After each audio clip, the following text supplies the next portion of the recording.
Sir, இப்போ நீங்க என்ன கேட்குறீங்க?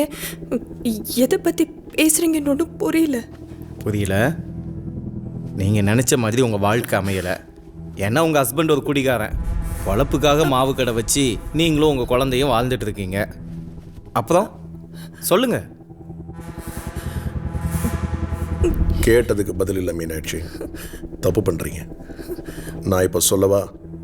உங்களை பார்க்கறதுக்கு காரணம் வேற என்ன இருக்க முடியும்? காசியை தவிர. சார், என் குழந்தை ட்ரீட்மெண்ட்டுக்காக வட்டிக்கு பணம் வாங்கியிருந்தேன்.